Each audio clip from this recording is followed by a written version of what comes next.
Well, hello. Thank you all for coming out here today. It's so great to talk to you. I'm here as a member of GSMP's Workgroup 4, and I'm going to talk to you about some of the work that we've been doing today in the past several months, particularly a GIS tool, a map of Hays and Caldwell County. Let's see. Sorry. All right, cool. So Hays and Caldwell County are growing extremely fast. I know that's not a bombshell to any of you people here. That's kind of the reason that we're here today. So like any region experiencing intense and quick growth, a lot of community members have concerns about what that growth means for their communities and for their homes.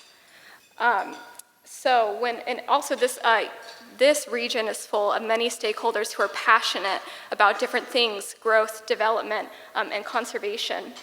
When you have such a diverse group of interests and stakeholders, how can we balance the interests as we seek economic growth in the region? Well, in 2020, GSMP got to work answering that question, and as a result came Vision 2025. Vision 2025 is Vision 2025 is a consensus-driven community effort at economic development and a strategy that brings together the public, private, and community sectors of Hays and Caldwell County. It's a huge undertaking.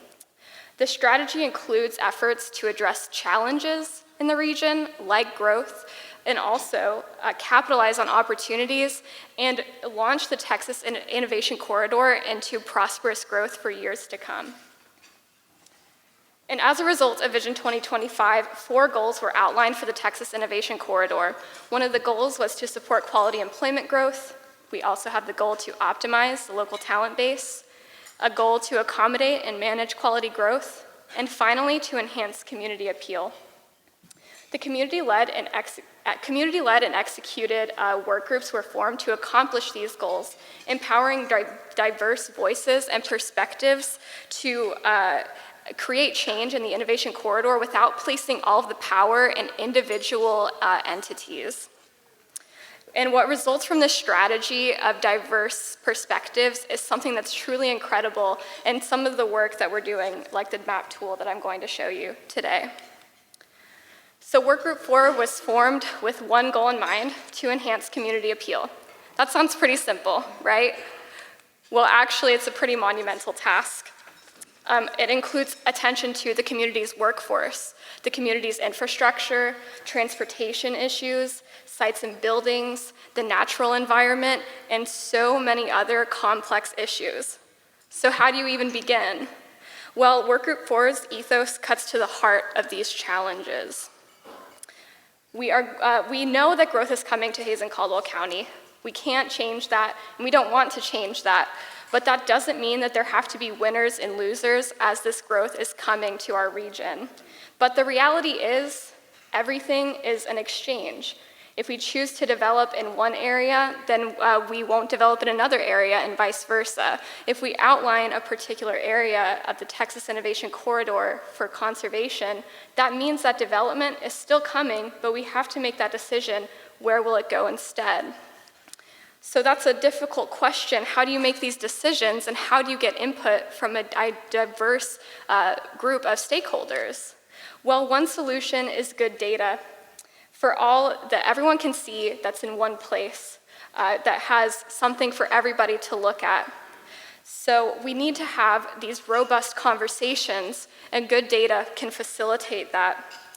This can also, the good data can give us information about things like conservation, development, and transportation in the region.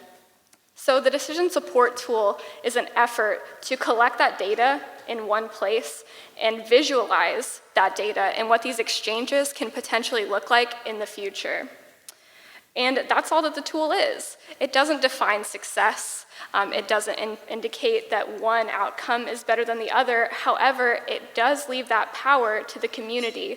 Like Vision 2025, the decision support tool is an effort to get community involvement and community-driven, mindful economic growth and development.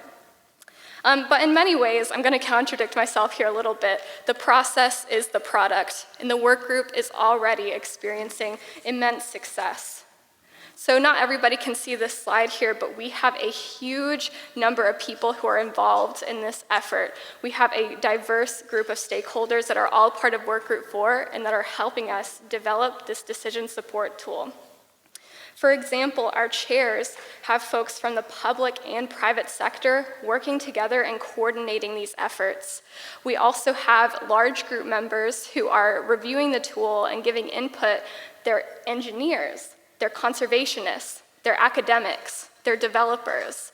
This is a hugely diverse group of stakeholders who are all working together to create mindful economic growth and data in the region.